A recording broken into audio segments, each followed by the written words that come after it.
suis Dorine d'Avenir Serein. Après plusieurs années de travail en tant qu'ingénieur, mon compagnon et moi-même, nous nous sommes lancés en immobilier locatif. Après 5 années d'acquisition, nous voilà devenus libres financièrement.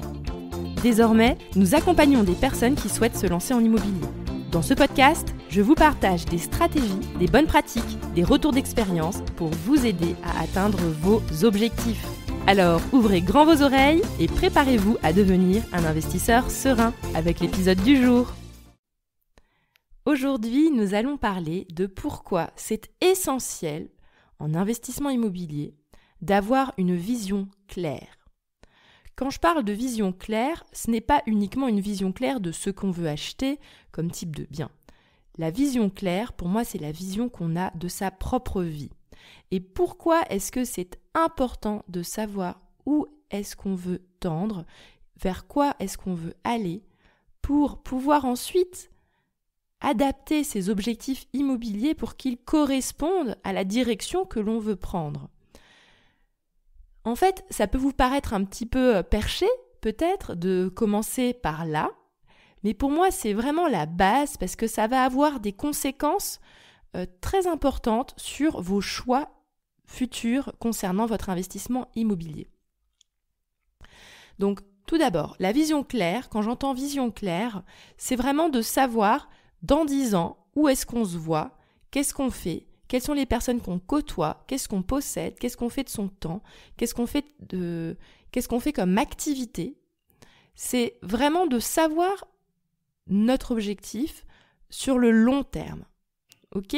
Et il faut s'autoriser à rêver, bien sûr. Il faut être précis le plus possible. Et tout ça, en fait, ça va avoir un impact. Donc, dans cet épisode, je veux vraiment vous expliquer quel est le type d'impact que ça va avoir. Parce que peut-être que vous n'êtes pas convaincu que c'est utile, mais moi, je vais vous expliquer pourquoi c'est primordial. Alors, j'ai trouvé donc 4 types de conséquences concrètes que ça va avoir sur vos investissements immobiliers par rapport à votre vision. La première conséquence que je vois, c'est que la rentabilité que vous allez devoir viser ne va pas être la même en fonction de votre objectif. Si par exemple, votre vision, donc quand je dis objectif, c'est la vision, quand votre objectif long terme, c'est d'être rentier et de complètement vivre uniquement de ces investissements immobiliers, la rentabilité que vous allez devoir viser ne va pas être la même que quelqu'un qui va décider plutôt d'avoir comme vision de continuer à travailler, de faire une grande carrière professionnelle, donc d'avoir suffisamment de revenus pour vivre dans tous les cas, mais de vouloir investir en immobilier plutôt pour construire un gros patrimoine. Dans ce cas-là, il y aura un peu moins de pression par rapport à la rentabilité visée. Il pourra se permettre uniquement d'avoir un cash flow, disons, nul ou légèrement positif, mais il n'aura pas besoin de dégager énormément de cash. Donc, rien que ça, déjà, ça pose les bases de la rentabilité qu'on va devoir viser et donc le cash flow dont on va avoir besoin. Parce qu'on n'est pas obligé de devenir rentier.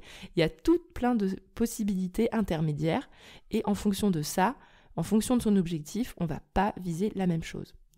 Et une sous-conséquence du coup de la rentabilité visée, ça va également être est-ce que je cherche un bien avec des travaux ou sans travaux ? Parce qu'en effet, si jamais on vise une rentabilité très élevée, on augmente quand même nos chances d'y arriver en trouvant un bien un peu délabré, dont personne ne veut et qu'on va pouvoir vraiment négocier à bas prix et se lancer dans des travaux qui vont vraiment augmenter la valeur du bien, faire des découpes pour vraiment exploser le potentiel du bien immobilier et dégager vraiment un cash flow très important. Et si jamais on est plutôt dans une optique du coup de devenir rentier, là oui, c'est super pertinent de faire plein de travaux et de viser ce genre de bien. Mais si notre optique c'est de continuer à bosser parce qu'on adore notre travail, on a notre carrière professionnelle devant nous et on sait que dans les 10 prochaines années on va poursuivre cette carrière, et à ce moment-là, pas la peine de se casser la tête avec des travaux de dingue. On peut très bien acheter quelque chose déjà rénové, déjà fait, parce que nous, on a envie de consacrer du temps à notre carrière et l'immobilier va être plutôt une tâche annexe qu'on veut faire en complément. Donc, vous voyez, ça c'est le premier impact déjà de la vision sur son investissement immobilier. Deuxième impact, qui est aussi un peu lié au premier, c'est le type de location que l'on va choisir. Par exemple, si jamais on est dans une optique plutôt de continuer à travailler, et bien à ce moment-là, on peut potentiellement faire de la location longue durée, ne pas trop se prendre la tête et faire simple.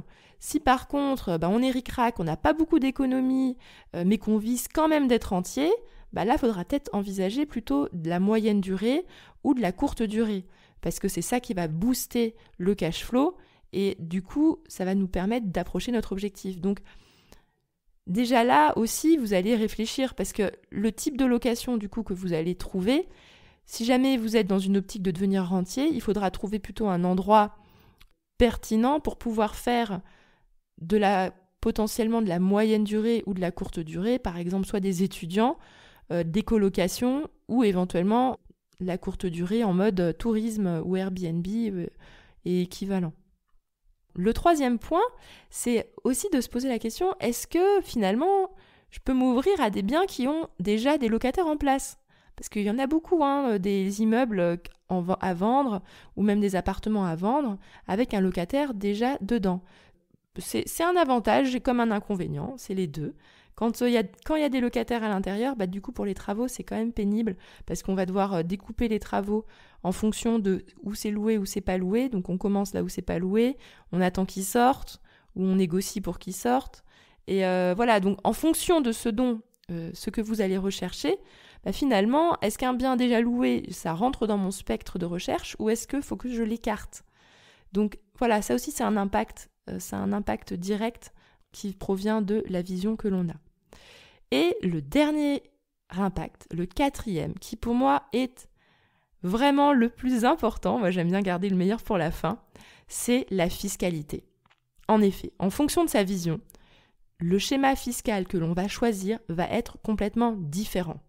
Soit on va choisir plutôt un schéma fiscal qui va nous permettre de sortir de l'argent rapidement sans être trop taxé, soit finalement on se dit on n'a pas besoin dans notre projet, dans notre vision, de sortir de l'argent de l'immobilier tout de suite, on préfère faire grossir notre patrimoine et du coup ça va être un autre schéma fiscal qui va être plus adapté parce que du coup on va encapsuler et décider de garder, on appelle ça encapsuler dans le jargon, mais ça veut dire en fait qu'on va mettre dans une capsule nos investissements immobiliers qui vont fructifier et faire grossir la capsule et c'est uniquement dans 10, 20 ans quand on part en retraite qu'on va vouloir utiliser cette capsule pour nous financer. Et du coup, finalement, c'est plutôt une rémunération qui va être différée, alors que dans l'autre cas, ça va être une rémunération plutôt immédiate. C'est pour ça, en fait, que les impacts en fiscalité sont énormes par rapport à la vision que l'on a. C'est souvent pour ça aussi que rares sont les personnes qui vont vous donner des conseils fiscaux en se mouillant et en disant « Ok, il faudrait que tu fasses ci, tu fasses ça » par rapport à ta situation actuelle, mais parce qu'en fait, la situation actuelle est un petit paramètre par rapport à la vision qu'on a de l'immobilier. C'est-à-dire que, ok, tu peux être riche de temps, tu peux avoir tant de salaire, etc. Mais finalement, je ne vais pas pouvoir te dire quel est le schéma fiscal qui va te convenir, parce qu'en fonction de ce que tu veux faire sur le long terme avec ton immobilier, en fait, ça va avoir un impact direct avec la fiscalité que tu vas choisir. Et d'ailleurs, en fait, pourquoi je parle de ça ? C'est parce que justement, je suis en train de créer un document qui va vous permettre, en fonction de votre profil d'objectif et de vision, vous orienter vers un schéma fiscal qui va vous convenir davantage. Donc voilà, c'était juste pour vous faire un petit teaser que je suis en train de travailler là-dessus et je vous tiendrai au courant quand il sera disponible. Voilà pour moi pour cet épisode, je trouve que c'est déjà vachement bien d'avoir parlé de tout ça. Le prochain épisode, du coup, je vais vous aider à poser cette vision. Ok ? Là, pour l'instant, c'était juste pour que vous compreniez l'importance de faire cette étape. Cette étape est cruciale, elle est indispensable et vraiment, il ne faut pas la négliger. Voilà, merci à vous et puis bonne journée, où que vous soyez et à quelle heure vous écoutez cet épisode. Et voilà, l'épisode du jour est terminé. Merci à vous de l'avoir écouté jusqu'au bout. Si vous avez des idées de sujets que vous souhaitez que j'aborde sur ce podcast, écrivez-le en commentaire. Et par la même occasion, je vous encourage vivement à y ajouter une note de 5 étoiles. À bientôt!